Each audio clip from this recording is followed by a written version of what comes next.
Hello, everyone, and welcome to the Further Your Fitness podcast, and welcome to episode 14 of the podcast. In today's episode, we will be covering fitness and mental health. With everything going on, I think this is a perfect time to cover this topic with everything with lockdowns, coronavirus, and all the uncertainty in the world and the way it is right now. And I've invited a very special guest to join me. We have the co-creator of the Heavy Mental podcast with us today. I've listened to many episodes now, and I think it's a brilliant, light-hearted take on everything mental health and really helps put things into perspective. It's very relatable and valuable, even though if you don't find yourself struggling with any kind of anxiety or moments of mental health struggles, it's a really good podcast to listen to. If you haven't already, then I definitely say to go and listen to the podcast, but obviously listen to this one first. So without any further ado, Mr. Rhys Owen King. How are you, mate? How's it going, mate? Thanks for having me. Pleasure. How are things? How was the podcast and everything? Yeah, pretty good, mate. Can't believe we, I say we, my wife Layla and I do the podcast, as you know, and I can't believe we've done 60 episodes. So we've been going probably, I think, over 2 years, but there's been a couple of little breaks in there, but I've gone back to doing an episode a week now. And yeah, I'm loving it. I always find that when, say if I'm having a bad day, like my own mental health, sometimes I have a conversation with somebody for the podcast and it can completely turn around my day, you know? And I always learn something from whoever I'm speaking to. I always go into it thinking, you know, keeping an open mind and trying to learn from the person as well as like understand their journey and story. If I'm having a guest on, or if it's Layla and I just chatting, it normally just devolves into madness. Really. I did listen last week. You're having a go at me. Yeah, and she was just kind of like, by the end, she was like, all right, I need to get away now. Yeah, you're frying my brain. He's like, I good thing we haven't got videos. He's like, yeah. I'm like midway through some monologue. Then I'm like, oh, this is actually sounding pretty good. And she's just like, come on. That's the good thing. Wrap it up. Yeah, you're only the second guest to be on this podcast. No way. The first guest. Yeah, the first guest, Dan, was pretty much just swearing at me the whole way through. You just couldn't see it. We seemed like we were getting on, but he was actually just like pulling horrible faces at me. So the first thing I'd kind of like to cover, I know you've kind of touched on it now, but is, I suppose, give everyone kind of a background on what heavy mental is. So yeah, if any, because I know that this may be generalization, but a lot of people in South Wales aren't that keen on heavy metal. So yeah, it's not like Rhys screaming into a microphone and Layla screaming into a microphone, as if they're in Slayer or something. It's a very chilled out experience. So yeah, it's so yeah. Although I'd like that. Like heavy mental in there. Yeah, and just go for like just like a Slipknot, like screaming for like an hour and a half. That'll vent your emotions.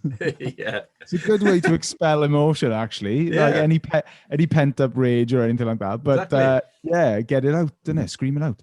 But it's so heavy mental started. I'm a heavy metal fan. And I've also been plagued with mental health issues for most of my life to a varying degree. So it was one of those moments in the shower where, like I said to you prior to recording, I'd always wanted to start a podcast. I love the medium. I think it's very, it's very personal. You can get to know someone. It's long form content, so it's perfect. You know, you can listen at the gym. You can listen when you're out and about. And so I always loved that. And I loved learning about whatever you're into, there's a podcast for you in there. And I quickly found that I wanted to start my own. It took me 3 years to eventually come up with a name and a concept and the area of which I felt I was passionate enough to talk about, long form wise.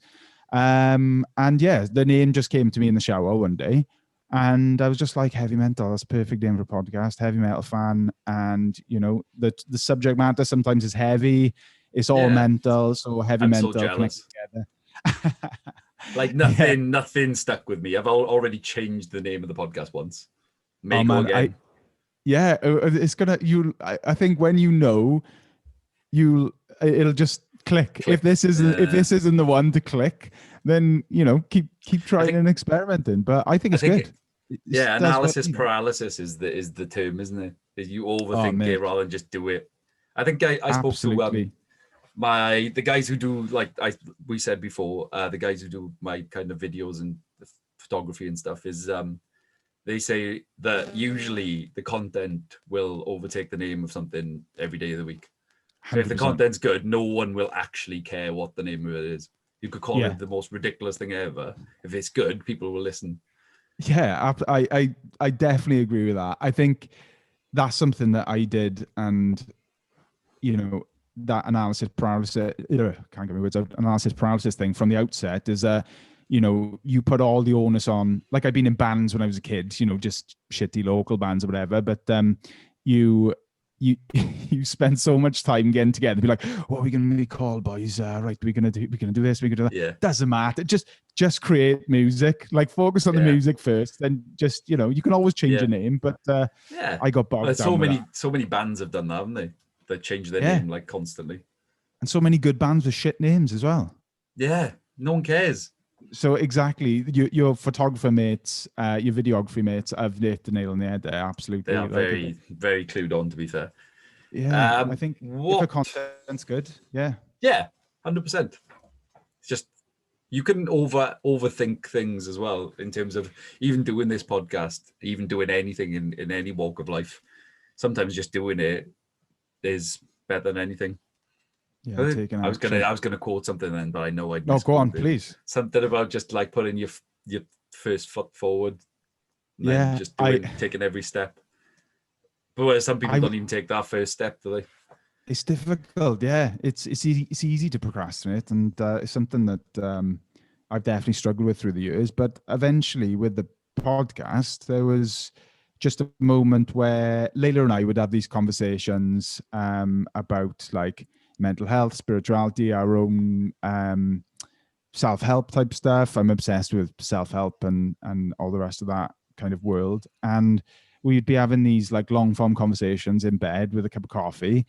And then she was like, oh, we should record one of these and put it on my YouTube channel, because she does YouTube videos. Yeah. And we did a couple, and people were like, oh, you should do a podcast. And then I was like, ding, that was my opportunity to do it. Yeah.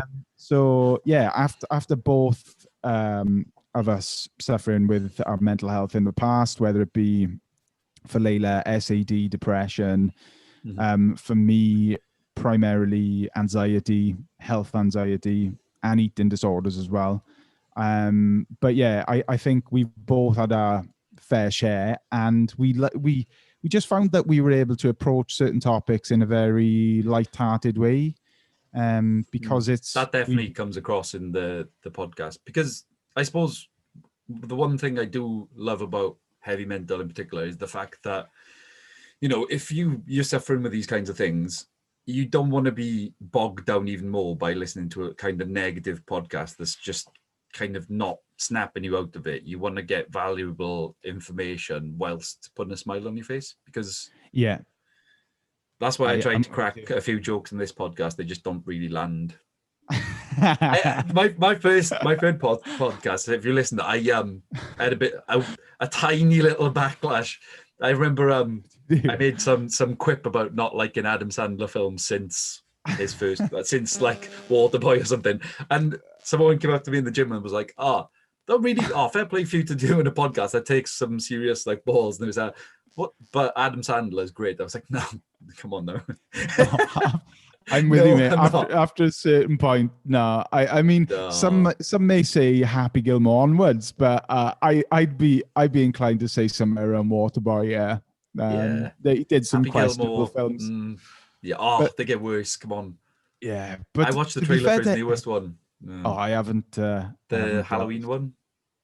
Oh, I started watching it, and I was just like, nah, I can't watch it. It's the same character as Waterboy, Yeah, just he it loves is. Yeah, Halloween. He lives in yeah. Salem. Who be? Is it? Yeah, and Yeah, his tackling's obviously not as good as it used to be when he was the Waterboy. That's yeah, the difference. yeah. Pretty much. Yeah. I suppose with the analysis paralysis side of things as well, if anyone's in listening to this for kind of the fitness side of things, is that is very relatable in terms of you can sit in the house, consider what gym to go to, what program to follow, what diet to do, when if you had just gone, you'd already be further than you are reading the perfect program, the perfect diet. Just if you just turn up to a gym and do something, then you're Yeah. already going somewhere. 100%. The one thing I'd like to touch on is your own experiences with fitness and mental health in particular. I know you mentioned about the eating disorder, but I thought I'd just touch on, because obviously you said you suffer with anxiety and things, and fitness was a part of that. I think Yeah. you mentioned. Yeah, definitely. I think fitness has always been a big part of my life in my adult life, to varying different degrees. As in, I think when I first started as a means to lose weight when I was about 17, 18, I got really into playing World of Warcraft and drinking and eating all sorts of crap. So I ended up putting on about 4 stone at one point, and I was like, right, I personally, for me, I remember just feeling, it was all feeling led at that point. I remember feeling sluggish, Yeah. couldn't walk up the stairs, I'd been out of breath, and I wanted to make a change that would allow me to feel better in my skin, like feel good about Yeah. myself, as a lot I of people suppose, do. yeah, I'd say that's the truest, best way, in a way, of seeking health and fitness. It's just Yeah, to feel healthier and better within yourself, yeah, yeah. rather than, which we'll come on to later, the kind of the ways you probably shouldn't be thinking about it. Yeah, 100%. I think it's easy to go down a road. Yeah, we could touch on that like later, but the yeah, it's always been a really big part of my life, and so I started running. My mum had bought a treadmill at the time, and she had it in the living room. It wasn't very convenient, like it's just the side of the living room. It's just a massive treadmill. Ah, But yeah, it was. I started that, and then what happened is that you start getting people saying, "Oh, you're looking good. What are you doing?" Or I wasn't doing any. Didn't know anything about food. Didn't know anything about diets. Was just kind of doing the same thing, but just not drinking as much and not eating the obviously snacky, sugary foods and stuff. yeah. And then ended up losing weight. Went to uni. Obviously, it was kind of up and down then in terms of weight wise. Ah, But that's where it kicked it's in just for like, me. No, yeah, that was my point where I was like, right, I need to do something here. Stop playing yeah, sport. Started drinking that's it. multiple times in the week, Drinking's a new and sport, isn't then it? yeah, yeah. So I In stopped playing uni. football and rugby. Started drinking and eating more. So that Mm, balance just was completely flipped on its head. So similar to you, I didn't have the knowledge to tackle it at the time. So I wasn't in a gym.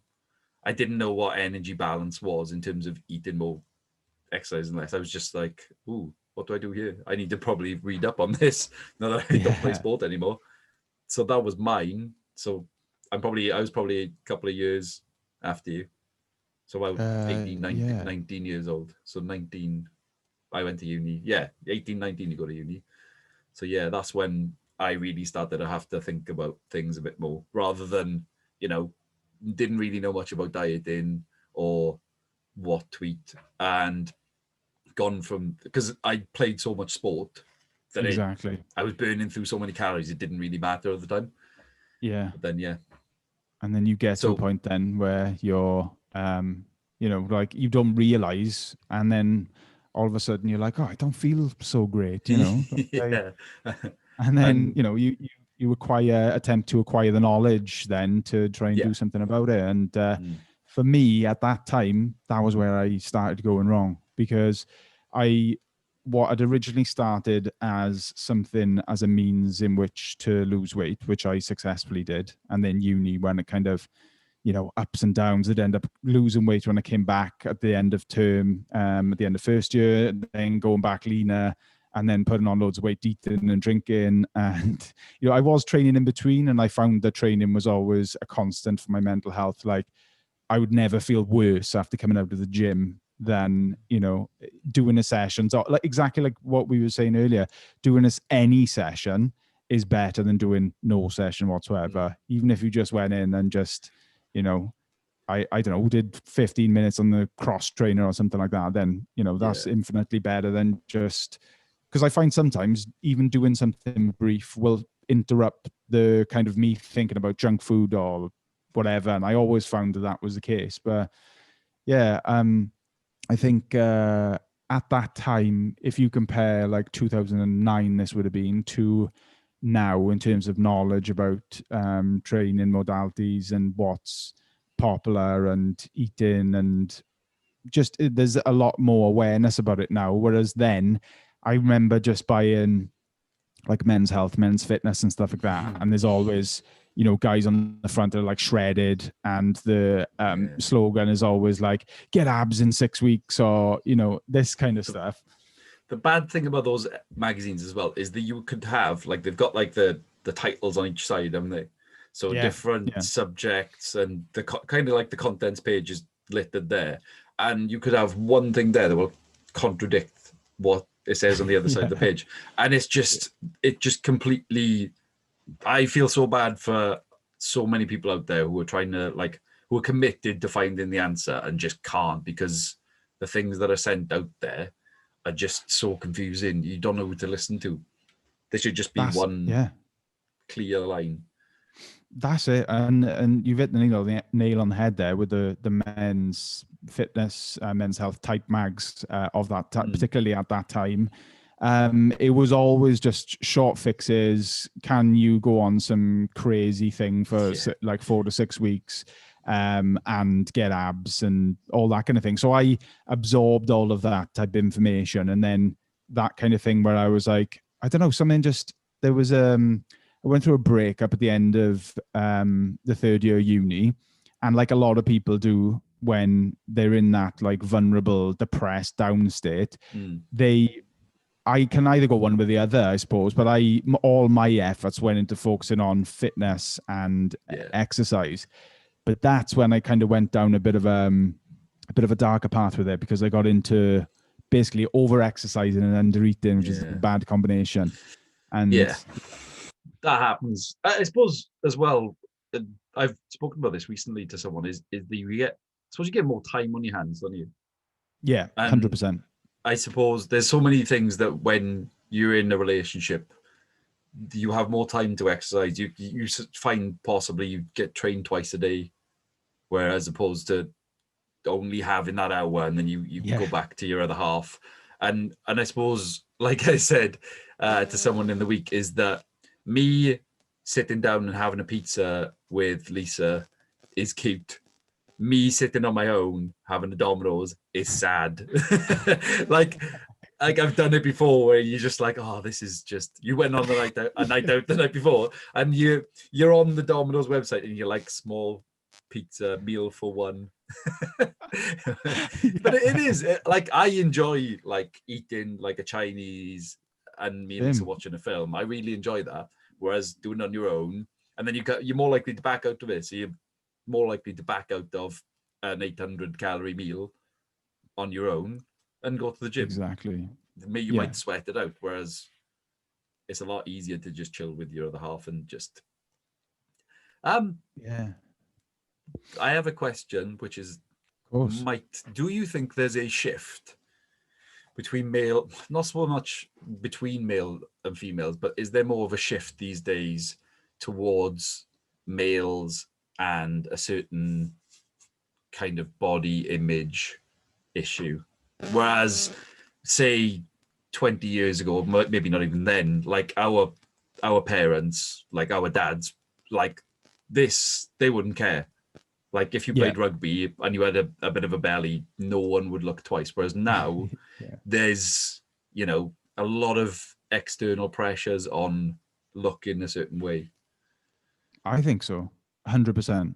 I think that I feel for me that all stemmed from the magazines and stuff, and Yeah. me going into it and thinking, oh, I want to. You see these people, and a lot of the time they wouldn't be forthcoming about steroid use and things like that. And going back to our father's generation, like you said, no one would give a shit No, really. It was literally. just like, If anything, you'd probably get mocked more for for being in caring. shape. Yeah, Yeah, exactly. that's You'd true. kind of be like, "Oh, that guy's in shape. What's wrong with him? Yeah, yeah, Why isn't he in the pub?" exactly that. Yeah, Yeah, and and I think, yeah, I've watched it's a documentary about steroids. Funny enough, Bigger, Stronger, all right, Faster. And they I've were seen it. comparing, army men. The army toys back in the day were a kind of slender man with a beard or Yeah, whatever, and yeah, then they pulled out the same. Is it GI Joe maybe? And the yeah. guy is the one now is Tanked. jacked. He's Yeah, huge, ripped yeah, everywhere. You can see everything, and they were just like, "This is clearly where kind of we're going wrong in a way, yeah, because it's now showing even from a young age that this is what a man looks like." And then yeah. when you This is realize the what it takes to ideal. get there, and it's ridiculous. Yeah, well, you see, there's very few and far between people that I know of in my life that are able to um maintain a certain like shredded physique year round. I'm not saying it's impossible, but it takes a hell of No, a lot of it's dedication. a big commitment. Compared to if you just want to be happy, what the difference between me now, where I'm like, I just want to be happy in myself and feel healthy, vibrant, able to go about my day. And I'm starting to get into the ages, like mid 30s, where I'm like, I got to make sure that I don't have any lingering bad habits because it could seriously affect my health the older I get. Whereas when you're younger, you just, early 20s, teenager, you're not really thinking about You what's think good about or what not for other my health. people think. That's what I've Yeah. noticed, especially being in the gym environment. By now 60 hours a week, I suppose, Mm. is the younger generation are kind of more on the level of I care what X thinks. I don't know, my friends, my ex, my current girlfriend, whereas I suppose the older you get, the more health becomes at the forefront of things. Mm. Uh, Yeah. so after uni, where did fitness take you from a mental health perspective? Yeah. I found that after kind of getting help for what I was going through in terms of the kind of disordered eating and the over exercising, once I was able to kind of see what was going on and I had counseling and stuff like that to be able to address that, then I think it became, there's been different phases throughout my life, but it's always been a constant in terms of something that I relied upon as part of my self-care, whether I was into weightlifting many years ago or CrossFit many years ago. And then because of the injuries I had, I got into yoga. It's been running at some point, but I tend to have one kind of key focus that I Yeah. focus on specifically, but it's always been something that, like I said to you, that I find, like today, I was feeling this morning, waking up, I wasn't feeling great and a bit groggy, just a bit agitated. And then I went to the gym and just trained some heavy legs. And, I'm no longer trying to like put on mass or get lean or anything like that. I'm just doing it to have a like hard session, if that makes sense, and Yeah. come out to Test yourself. exactly, yeah. And to Yeah. just enjoy it. I've often been mocked for have an obsession with The Rock, but he always Oh, he's an says animal. that. Yeah. Well, that's another thing. I used to do his workouts and follow him. Wow. I'm a 5'10" white bloke from Wales. He's a 6'4", half black, half Samoan. It does make sense. Those two things don't go together. But he always says, like, he coins it as the gym being his anchor, and I think like that's really good for just if that your day can like be kind of so much more beneficial for you if like don't obsess with the gym, but if you go there and the gym helps you, which for most Yeah. people I'd say it does, 100%. then everything kind of like it's a magnet that pulls everything back together. Yeah. Like you can be in a good mood I and love that. be in a better mood, like be in a bad mood, come out of the gym in a better mood. So I definitely think it's such a positive for people, Oh, for so massively, many. especially now. Yeah, like when they close the gym, this is tough. Like Yeah. I from my perspective, it's harder to relate because even when I don't go to the gym, I can still, like, luckily, Tav will, who is the owner of the gym, will allow us to take stuff home. So I've Right. always got something. Whereas I feel Mm. really, I can't relate to people who are like got nothing and they're doing bodyweight exercises. I feel so bad for them because I always think in that position, I think Lisa would have broken up with me because I would have spent about $2,000 on a credit card. There'd be a Yeah. home gym. My Getting a dad would have squat kicked me out rack. by now. Yeah, they'd be in front of the TV, and my dad'd be trying to watch something, and it'd just be like, nope. I know exactly what you mean. Like, Yeah, yeah. I suppose with the yoga as well. I smirked as when you mentioned the yoga because I do feel like I'm just like a couple of years behind you because during the last lockdown, hitting 30 has kind of made me think I get out of bed a bit slower. I know it Mm. sounds bad, but Oh, like it's not. they do say like these little creaky injuries come in and you arching over and my posture's not great. And I started doing ROMWOD, which Yeah. has obviously they call it the rebound at the end, which is kind of like 2 minutes of meditation. And I honestly come out of it like, say now, like you said, I wake up a bit groggy and things. I will literally be like a Disney character after it. I'm like hyped. I'm running around the house in the lockdown, like really happy. And Lisa's looking at Yeah. me like, "Well, what's going on here?" But I think a Yeah. lot of people think of meditation as kind of like just like the old school, like crossed legs and like Yeah. holding your Yeah. hands like this. But it's literally just kind of taking stock, really, isn't it? Exactly. Of Yeah. just kind of just going away for 2 minutes, going away with the fairies in a way, Yeah. Yeah. collecting yourself. And Definitely. I I don't even think. know how to do Yeah. it. That's not me. I wouldn't even say I do it properly in a way because it's a skill to master. But I find that sometimes, even if of those 2 minutes of the rebound, I'm away for 20 seconds of it, you come out and you're like, wow, like all the problems in the day kind of just go. It's such a strange Mm. feeling. And like I said, I don't think I've anywhere near gained the skill of meditation, but I think it's such a handy tool. And it's what, 2 minutes of your day? 100%. I know I keep saying 100% because I just really agree with everything you say. Yeah, But I yeah, know. it is. It's one of those things. It's hard because everything in modern life is just constant distraction. We're just in a place where social media. We got our phones, which are like computers in our pockets, and yeah, there's so much technology, and people are almost encouraged and celebrate people being very busy, and I think it takes a Yeah, I know what lot you for mean. people to kind of it's hard when you first start doing it. If you're not used to doing it, the idea with yoga is you do a hard session of asana, which is the movement side of things, so that you're able to then meditate at the end, kind of thing, when you're in corpse pose, that like shavasana, which is like basically just lying down with your palms up.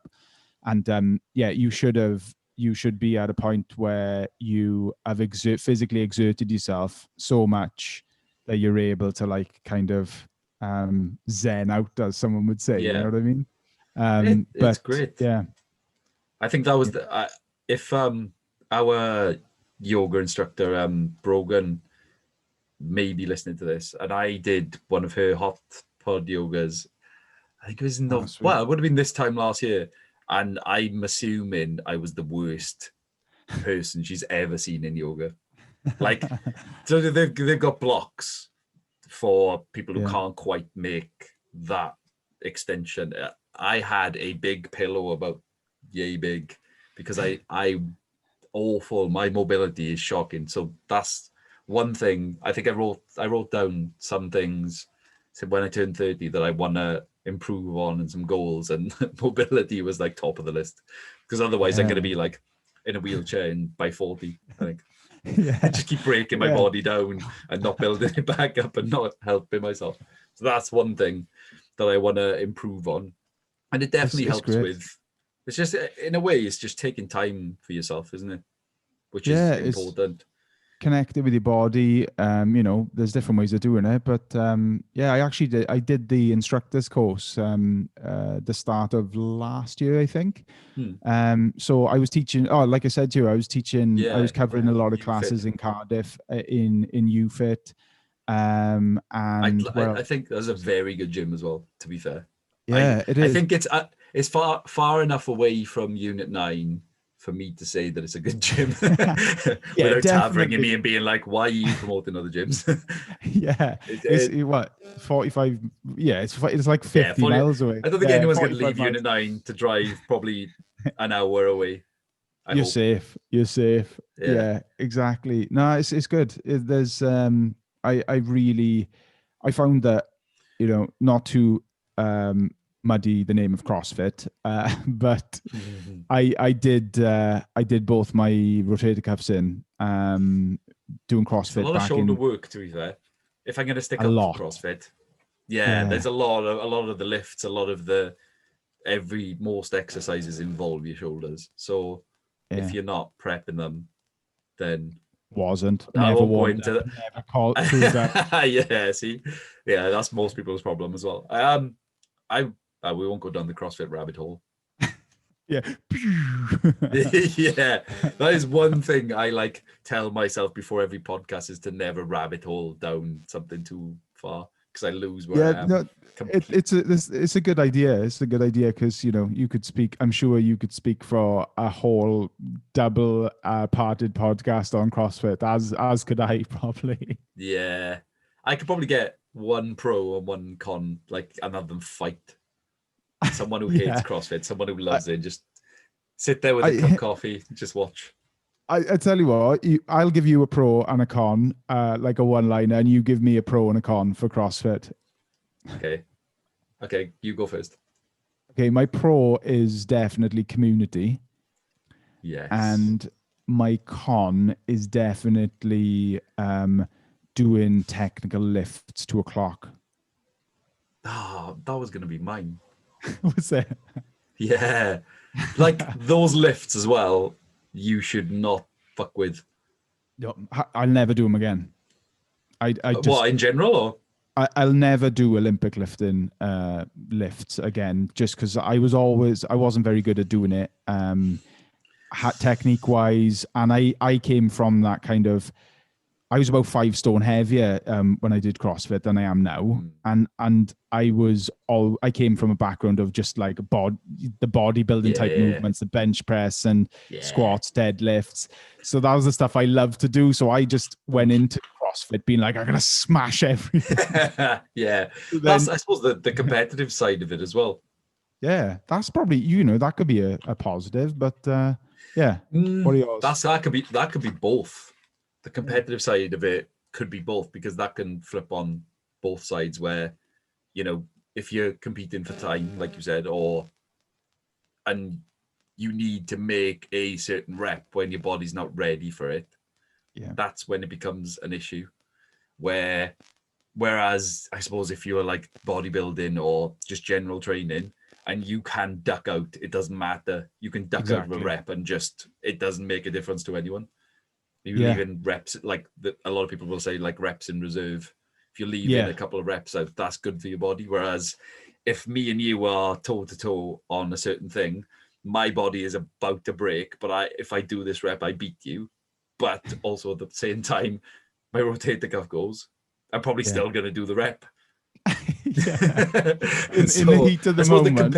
but then competitive wise, that's something that in the gym, I suppose you don't have.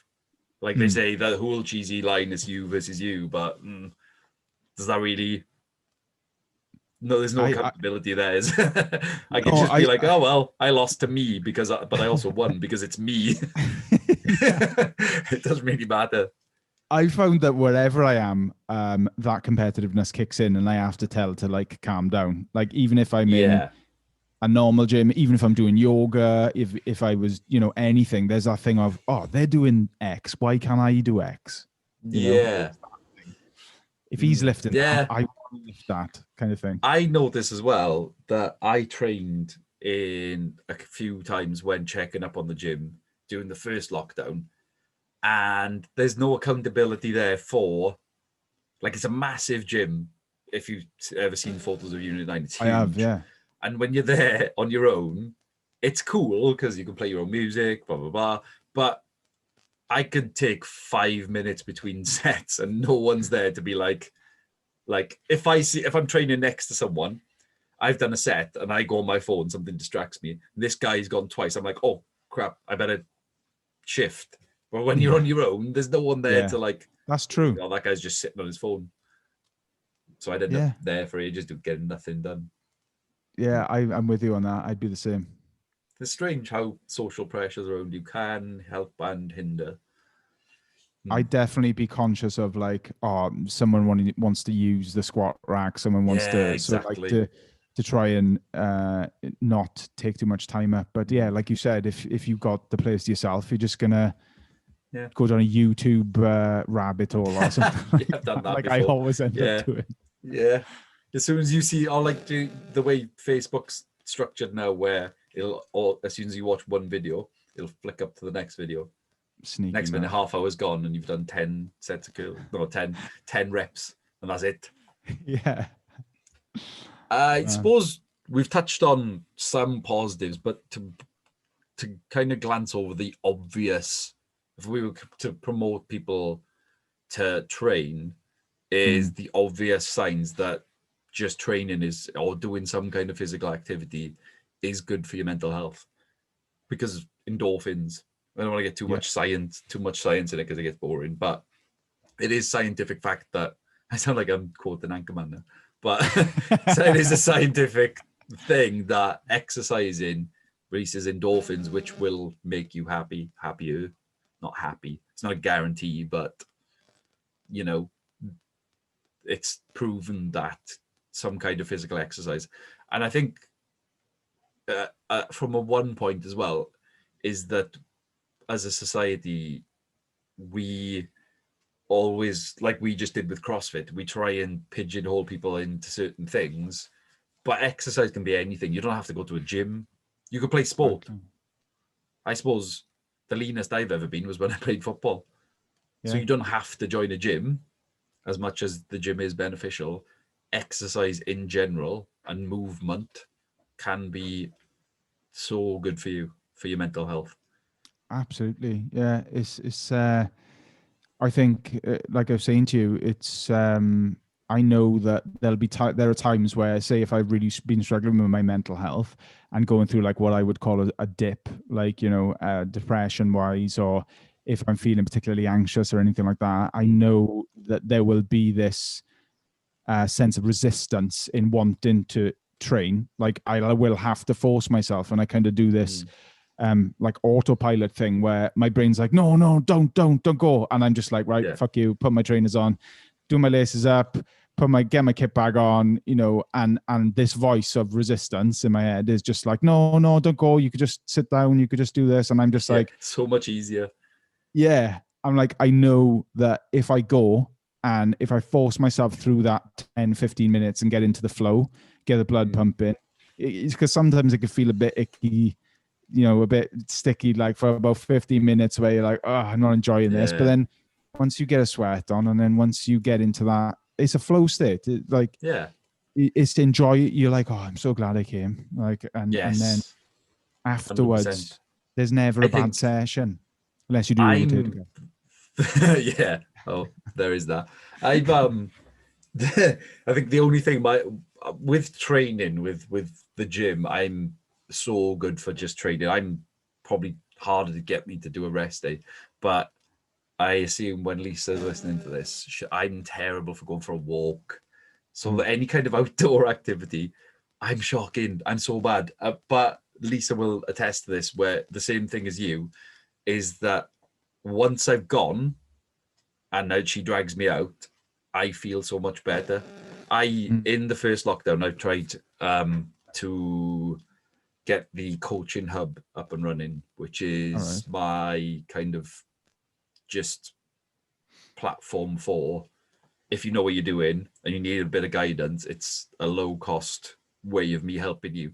And I got so mentally drained by that because it was like lockdown, right? This is my time to finally get this done. I've been trying to do it for 2 years. And Lisa was like, you're literally, your head's buried in that. You're so stressed when we've got, who knows when lockdown's ending, and you're just burying yourself in it. So she'd take me for a walk. And my ideas would flow then. I actually became more productive going for a walk, coming back. And I get that I'm saying this out loud because next time she drags me for a walk, she's like, I'll come for a walk. And I'm like, no. She's going to be, oh, remember that podcast you did where you said it was really beneficial? She's probably recording it right now.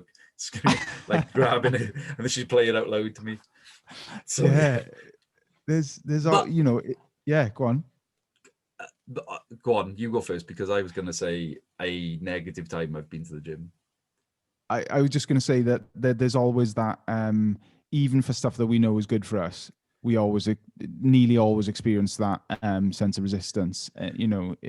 It's tends to be that the things that are really good for us long term have the lesser amount of short term benefit, and vice versa. The stuff that's bad, unhealthy, whatever you want to use, feels good in the short term. You get a short term high or a rush from whatever it may be. Even something like caffeine, alcohol, food, certain food. Caffeine. Yeah, definitely. The caffeine spectrum now. Yeah. Terrible. I nearly grabbed a coffee. I had a pre-workout before I trained. So I trained, then came here, and I nearly grabbed a coffee before starting this just so I could pick my brain up. But it can actually have the opposite effect. Yeah. I was going to mention the whole never having a bad session when you come up. There was one time I remember, and this is a story that I've probably not told many people, where I was struggling with my fat loss goals. I was training probably hard as anyone. It was when I was working in accounts and I was training in K2 in Bridgend, and I was training with Beth. If anyone doesn't know, that's my sister. And she came over and I would, when you try in, and like I said, with the whole men's health thing, there was no clear way. I was eating the healthiest foods. I was eating like 5 times a day. I was like, right. I was even doing cardio in the morning before training. And I was just like training twice a day. And I was like, why isn't this working? And I think I was doing bent over rows. And I think my form slightly went. Or I didn't have enough energy. I was probably overtraining and whatnot. And I just ditched the bar and walked off. And Beth was like, what's wrong? And I was like, I just had a little mini meltdown in the middle of the gym. Like, like it didn't cause a scene or anything, but I was just like, I'm just done. And I think that was like maybe my first exercise. I don't think I finished the session. We just went home and I was like, I'm done. I just can't do it. Nothing's working. So I suppose there is times where it doesn't always benefit you to go to the gym or exercise. But I think if anyone out there does have that moment, just know that it's a long-term thing and it doesn't always have to be the best session in the world. You just have to stick at it and get clarity more than anything. Because Yeah, I I think that's think the only time I've been to the gym where I was just done. There was something that just triggered in my head, and it was a really busy gym as well. I think that was the only time I ever trained after like 5 o'clock, because everyone hates oh training yeah, at 5 o'clock. Oh, that's the worst. But I think that yeah. was the one time where I was just like, I'm done here. This is just not working. I need to reset. And yeah, so I suppose there are times where there's the one time I could think of off the top of my head where I was just like, nope, that was not a good time to train. I suppose you get those. I suppose the difference is with in that case is that you were training so much. It was probably your body or mind's way of trying to protect yourself and forcing you into resting, like being. Or it could have, it could have been that frustration in the moment where you're thinking, I'm trying all of this, I'm doing all the stuff Yeah, that I think is right. what the, What do I need to change? Why isn't this working? Kind of thing. But I think there's definitely a case to be said for people know the difference in themselves, whether they're kidding themselves and whether they actually need to have a rest day. I think, like, yeah. you're Oh somebody yeah. who's passion, your life and passion is Mm. fitness, and obviously it's hard for you to take a rest day sometimes. I know what that feeling's like in the past, Oh, but you'll also have people who I think will probably say, "Oh, I'll have a rest day today," and then it becomes a rest week or a rest couple of weeks. yeah. That's the You know, difference, is knowing your body. I think that comes with experience in the gym as well, though. I think definitely. you can talk yourself into it and you talk yourself out of it. But I think ultimately, when you've trained for a certain amount of time, you will know when your body's like, this isn't going to work today. To be fair as well, Yeah. there are times where you'll be like, oh, I'm not feeling it today. And then suddenly something clicks and you have the best session ever. But Yeah. sometimes you I've had just, that. yeah, it's that's a strange thing. I'm not sure if that comes out to frustration again, but some days you need to know your body's like, and you see, especially if you work in a gym, you see some people and they are there sometimes more than you, and you're like, you need to calm down. Something's gonna Yeah. sometimes, because as a professional, you really want to go up to them and say like, look, But again, from a mental health perspective, you don't want to stop people from doing that, because you don't know what they're. I don't want to say escaping, but you don't know their other reasons other than physical for being in the gym. You know. Yeah, it's a good point, actually. I think Mm. it helps. I suppose that it could be seen as a form of escapism, as well as being Yeah. able to better process your emotions and feelings and thoughts. And, like, say if you are going through a tough situation, then I find that it can just take the edge off. So when you do Yeah. actually, if there's a bereavement or something like that, and Yeah. that's Exactly. ongoing, it can I suppose. manage your mind. I'm speaking from a physical standpoint, but Mm. mentally, then you don't want to go up to them and say, "Oh, look, you need a rest," because, Yeah, like I said, you don't know yeah. what is going on in their life to make them come to the gym twice or three times a day. So, yeah, you never want to push them that way, I because suppose you if you always want to vary, be welcoming. exactly, yeah. I suppose if you vary the intensity, like say if you were able to say to them something like, or approach it in a way of, actually, no, there probably is no right way to No. go and approach them as such. But if they realize that there is stuff that you can do repeatedly, and still not put yourself at risk of injury, like vary it up, like, Yeah. How you do know, you attack how that do you from, well, even, from a yeah. conversational standpoint? What do you say that doesn't defend? Well, you never know. if I if, suppose you if could someone, just sit them yeah, down and ask, "Do you want a cup of tea? yeah, You want to have a chat?" And if then if someone they came ask to you why, me, you'd be like, "Oh, yeah, if someone came to me when I was training a lot, and before, when I was in my early 20s, I never had any injuries, never warmed up, never cooled down, never did yeah, anything. I same." would just go in and just go, bah! Like, just smash it. Yeah, Like every that's. single time, smash on heavy metal, turn it up to blast, and just I like, still do that, but yeah, it's class though. It's fun. I love the thought of like, I think I put it up on my Instagram where I was like, "Oh, that guy looks really intense. I wonder what he's listening to. I bet he's listening to something like really heavy." And it was like Avril Lavigne, um, "I'm with you." If anyone does or doesn't know that song, I'm either showing my age or No, I know the song. yeah, I'm not going to sing it, but yeah, I know because it. I that's know it quite well. quite yeah. Because I suppose that is quite an emotionally driven song. You don't want me doing As you squats to that. know, not actually Definitely. listening to Metallica or anything. Yeah. Yeah, like wearing No. a Metallica t-shirt or like a Pantera t-shirt when you're actually listening to like Taylor Swift doing squats. Yeah, man. I don't want to end on this subject, but I Mm. wanted to touch on the negatives, the negatives of fitness these days, but also the ways you can overcome it. So Yeah. we don't want to just say, oh, this is bad about the gym, and then not tell you how to kind of overcome it. But I suppose the social pressures these days that we've kind of touched on, and especially with social media these days and the comparisons that can be struck up that are, very tough on people. You got 17, 18-year-old females and males going into the gym, looking at these models on Instagram and saying, I want to look like that. And they're selling you a 30-day plan. Yeah. And it's just, I'm assuming I've touched on this in an episode before, but I just think that it's such a unique way that we live in these days. And I think Elon Musk said on a Joe Rogan podcast, Joe Rogan asked him if we will see robots in the future, and Elon Musk replied with, "We already are. It's just rather Yeah. than physically, the robots are attached to us instead." Yeah. And it creates it's constant.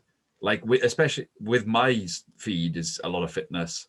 I'm Oh yeah. luckily I've kind of had to snap myself out there, unfollowed a lot of accounts that were kind of taking me into that headspace of like, I'm a PT. I've, claimed to know all this stuff and I help people. Yet there's a guy selling a plan for online who's utterly shredded. And, I've had to unfollow people because I'm like, no, I still know what I'm talking about. And I still am good at my job. So just ignore all this that's filling my head. Yeah. So Yeah. I know well, before this, you said that you've deleted Instagram and Facebook. You still don't have Facebook. Yeah. I don't have Facebook. Yeah. A lot of people I don't. yeah, I think I it suppose just it's got a bit quite a face. toxic environment. It can be, can it? Yeah, that's exactly what I found. People, it was just some of the groups I was in, like just Mm. local, just local Yeah, I groups, know and you you mean. realize, oh shit, some of these people live close to me. Like, who are these idiots? And it's just you hit the nail on the head there. It's just a very, I found Facebook in particular very toxic environment, and just found that I wasn't getting any benefit from it. And there was also the addictive element, like you said, of watching a video, then watching another video straight after Yeah. it, and all that kind of stuff. But Suddenly, 2 hours yeah, of your life are gone. yeah, with Instagram, I had deleted Instagram a few times, and primarily, like I'll be honest, that was mainly going down the comparison trap, It's bad. and just like stress myself out, like you said. Now though, I think I've had more of, whenever I've done anything, and it's the same with most people. We measure ourselves as humans against other humans who are kind Mm. of similar in similar industries or with similar passions, or that kind of thing. Mine went from physically being like, oh, that guy's got a six pack, I need a six pack, to this PT's making this much money. Why aren't I doing this? Right. And it just, it's so easy to like, I deleted the people with abs, and then suddenly it just went from one thing to another, and you don't even realize it's happening. And then suddenly you're like, oh, hang on, this is happening again. I need to get rid of this. So you Yeah. unfollow more people. Exactly. Thing is, right, I suppose you gotta ask yourself, and this is kind of what I've been asking myself in some of the stuff that I've been doing with the podcast or whatever. It's like, you know there's a formula out there, in your world to be Yeah. able to get massive followers and this Yeah. and get eyes on you and all this kind of stuff. But And then sell to you. exactly, but you're a person of integrity and authenticity. It definitely sounds and feels like some of the stuff that we've been talking about. So you don't want you if you're actively being a rebel in your field, so to speak, because you're not complying with what all of the influencers, and I say a lot of them are influencers that then have just done a PT course. I've seen that happen. Probably not even that. They probably haven't done a PT course. That's the worst part. Yeah, so there's a difference between someone being able to get their own body looking good and being any good at training other people. Yeah, well, they could be, but there's no. I always say too, just because you can train yourself doesn't mean you can train other people. Like you still have to be a people person. You still have to be able to relate to people and things. You have to be a teacher, don't you? Yeah, exactly. I know you touched on like the local groups and things, and I remember someone said to me, oh, I can't believe the way people are these days, and I was like, I'm fairly sure people were still awful before social media, but now they have a platform to be or even more awful. It's just like keyboard warriors. Society turned up to like 1,000. Yeah, and with no repercussions. I think pre-pandemic as well, I always watched things like like zombie films and like The Walking Dead, and I was always like, being that sunny side up type person was like, I don't believe that people would turn on each other. If there's a threat to humanity, like surely we get together and find a strategy to kill zombies, and then we wouldn't turn on each other. And now I'm like, that would definitely happen. We would definitely turn on each other. We're all awful.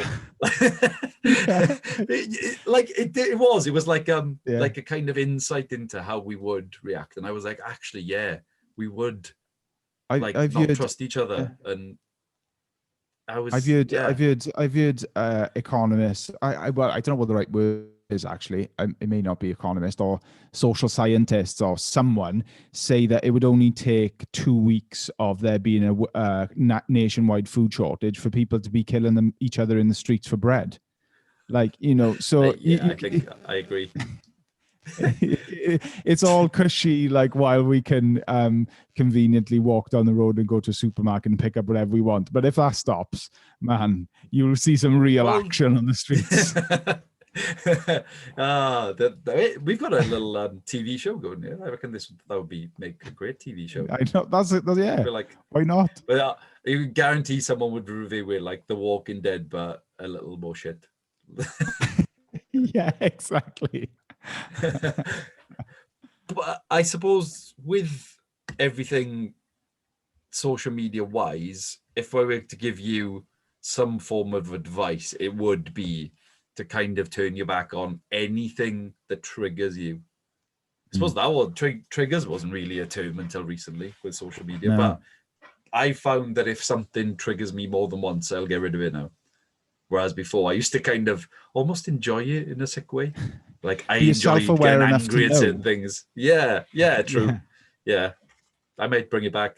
Just follow some people wouldn't realize what they're doing and the behavior they're involved with, and the apps are so addictive anyway. But you recognize, actually, this is a problem for me. This is affecting my mental health to some degree, where it's causing me frustration, annoyance, irritation, whatever. And you're like, nah, I'm going to do something about this, and I'm going to unfollow this person because they're not adding value to my life. They're taking away from it for whatever reason. And you don't have to. This is again advice to people on the social media stuff. Is like you don't have to tell anyone why you're unfollowing them or give them any advice. You don't have to write anything down, sign your name to anything. Just do it. Send them a letter of concern.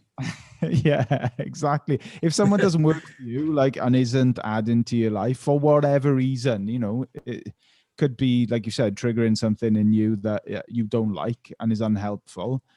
And just try and fill your feed full of stuff that's, could be interesting, could be entertaining, could be funny. funny, educational, like, there's a Yeah. whole different range of stuff that you could follow. But I think, for all of the positives and negatives of social media, and I think without social media, I wouldn't have a podcast. I wouldn't have been able to Well, exactly. speak to some of the really cool people that I had, and like connected with people from all over the shop. And, it's a tool at the end of the day, but it just so happens it's a tool created by genius MIT graduates in Silicon Valley who are paid insane amount of bucks to make it as addictive as possible. I know. Have you seen The Social Dilemma on Netflix? Yeah, scary. That is an eye opener. That is Big very time. scary. And I suppose from a business standpoint myself, I have had an insight into Facebook ads. I'm even to the point where I know it sounds bad, and possibly because of the fact that I'm skinned, buying podcast mics instead. But I don't even like exploiting people for it. Yeah. It's I your feel integrity, and I feel like people should pay for my services because they want it, not because I keep flashing on their feed every minute doing flashy things on a video. Yeah. Even though I do enjoy doing those videos, they serve a purpose, but that's only to grab people's attention to get educated by me, not because for a quick bit of money and off you go. I don't really care. Yeah. I suppose in your line of work, like your business, people are, when they spend money with you, they're investing in you. And in a cheesy way, they're investing in themselves. Exactly. So it does help. I actually hate it when, I know this is going to sound cheesy again, but I hate it when people cancel on me and don't get results, or pay me and then don't fulfill that, I don't know, transformation course or kind of coaching experience, not because I'm losing money, but because they didn't get the end result they were looking for. Yeah. And that's kind of the sad part of it. It's not the fact that I've lost money, or it's because they didn't get, and I suppose the mental health side of what they were after in terms of, like, because most people, if they do stick with a fitness program, end up happier at the end of it. Oh yeah. Happier, healthier, fitter, stronger. Definitely. And I from the mental health aspect of it is, I do worry then, do they give up altogether? Because then they go down a rabbit hole of, okay, that didn't work, so now it's keto. So I try to explain them to like, I don't know why I always go to keto, but stay like, away. or they go for, something radical, and then it just snowballs into, this is impossible, I give up, I'll just be unhappy and just keep eating and struggling through my health. So yeah, I think okay, people do. Yeah, let's go on. Pros and cons of keto. You go first. Okay. I'm fairly sure I didn't answer the last one properly. I didn't. I struggle to be concise. I'm going to say cons. It's definitely, in my opinion, there's a high percentage of it not being sustainable. Like for the vast majority of people, not for, there are people who do it for years, but they are very much in the minority, and those are the people that are the ones that you see all over social media, and you're like, oh, if she's done it for years, then why and it's can't always I do doctors. I know. It's always doctors, which makes you think that it is, like, there are obviously a lot of pros to it, but what a lot of, like, coaches tend to say is, how many of those doctors sell a keto book, which is always the thing, the side aspect of it. So you go, you see doctor, and you're like, right, I'm going keto, but then they're like, buy my book for $50. And it's always high ticket. So there's obviously an angle. There's a bias there. Yeah, they've got a horse in the race, haven't they? Like yeah, exactly, within their interest to pitch it. The pros, I would say, are you get to eat a lot of fatty meat. True, and fats are good. Like, good, butter a lot of on good everything. fats. Yeah, butter on it. Have you ever tried it? I have. Yeah, mate. I've every crash diet, every, You've looked at any, me. That's the one I haven't done. I've it, always tried the bodybuilding style 10 meals a chicken day and job. rice, Yeah, that was me. chicken rice, and That's when I had sometimes my broccoli. my meltdown. That was when I had my meltdown. Like Oh man, to be that restrictive with food and not see the benefit from it. That's the meltdown. To be that would that be committed. Whereas so now frustrating. I just flex. I just track everything, and it can sound like a pain to some people, but if that means I can have a donut, then that outweighs me prepping my food every Sunday and Yeah. eating every 2 hours. Yeah, like I think just different things work for different people. What keto obviously works for some people. What's going to work for doctor, buy my book is not necessarily gonna work for Dave down the road who Yeah, likes having a few beers on the weekend or every couple of exactly. weeks or whatever. You can't drink you can't drink beer on keto. There's carbs in it, No, isn't it? no.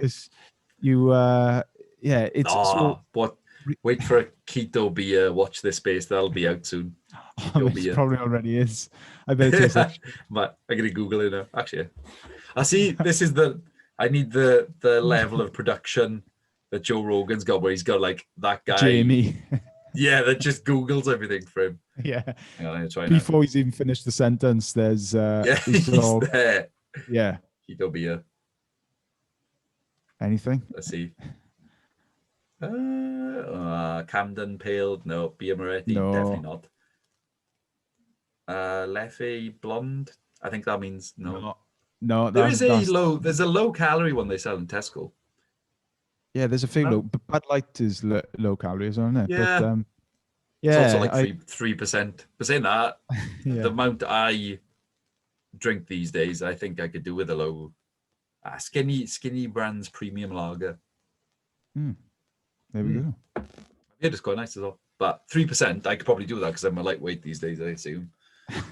Yeah. So You do you few and far between the drinking. If ever. yeah, Is it special occasions drinker? yeah. I suppose lockdown, obviously. Saying that in lockdown, those Zoom quizzes we mentioned earlier. Oh yeah. Yeah, that's when I was like, I haven't got a Monday to wake up to. Yeah. Let's just polish off a bottle of Jameson. Yeah, nice. It happens. Yeah. But yeah, I suppose special occasions, really, and rugby being Welsh, obviously. Of course. Yeah. Shout just a couple of 4 beers in, and by 11 a.m., just shouting, "Come on, Shane!" At a TV that's As not is even tradition. that hasn't even got rugby on it. I'm not even facing the right way. Anyone outside of Wales now is so confused. They're like, Like what? Who's Shane Williams? Yeah. Come on, Shane. My daffodil hat on. I suppose the last point I'd like to bring up is this is a very interesting broad question, is do you think we've lost sight of what fitness is? I don't know what it in terms of mental health. I mean, like I said about pigeonholing people in terms of with like everyone looks for aesthetics now. Yeah. Everyone looks for a certain thing. Whereas, like I said, maybe 10 years ago, fitness was, can you run? Can you jump? Can you do perform certain things? And now I think it's turned into, are you a powerlifter? Are you a bodybuilder? You never really get people just saying, oh, I'm here to be physically active and fit. Yeah. I think that probably comes with like an age. I might be wrong, but it might come with an age thing. I think when I was younger, I was very much like, I am just training to look a certain way. I don't care if I'm functionally fit. I don't care if I can, move. Basically at all. Yeah. As long as I got shoulders and a chest. Yeah. If I can wear a vest, Yeah. I'm happy. But yeah, it's an interesting one you say about identity and stuff like that. Like someone saying, "I am a powerlifter." I think humans have a need to be accepted by a tribe of people and to be, to be known as a weightlifter or a CrossFitter or a runner or this or that. And I think that's definitely a part to play in it. And again, going back to social media, I suppose all of that is exacerbated by social media. That you see, you get more access to different people all around the world doing different things, and you're gonna compare yourself to those other people. And yeah, it is rare. Like now, I'm in my my mid-30s. I've had loads of different injuries. It's a big thing to admit on a podcast. Yeah, I know. Yeah, no, and yeah, it's one of those things where I had to surrender that identity of a weightlifter, of somebody I'd always been known for a period of time as being big, strong. I'm 6'4", and like being able to lift, like I was doing like 240k deadlift. I was able to squat like 180k, and I loved training. I used to train all the time, and I had a few injuries, few knocks here and there, knee, shoulders. Now I basically had to form a new identity for myself because I wasn't able to. I was no longer that person. Obviously, I lost a lot of weight because I wasn't training, but then there is a kind of a state of bereavement because you're grieving for the loss of an identity that you held on to that made you who you were for so long. So then you've got to find other things, like adapt. And I completely gone off piste with this answer. No, you actually struck a chord with me there, because I think I felt like that person maybe a year ago, where name something, I can do it. Yeah. Stick this much on the bar, I'll do it. Whereas now I'm just kind of, I just want to be fit. Like, if you had said to me, oh, let's go for a run tomorrow, I'd be like, nah, I'm do bodybuilding, don't ask me to go for a run. Whereas now I'd be like, that's probably good for me. That's probably something I need to do. Get some fresh air, go be actually fit. I know that sounds weird because if you go to a gym and you're training, you are fit. But, I mean, can your heart withstand, because that's ultimately what's going to get you through life. Yeah. As much as muscles and everything are good, and, they carry you need to be able to do these things. And I think one thing that hit me was, it was a bit of a one-off, but I was lowering my knees to the floor, and I popped. Well, I say popped. Something went in my ribs, and I was working in Cardiff, and I had to actually phone in sick because I couldn't get off the floor. Oh, wow. And that made me think, well, that was the start of kind of me being kind of towards, I need to sort something out because I'm training myself into a hole almost. And, I don't want to be doing that possibly with them.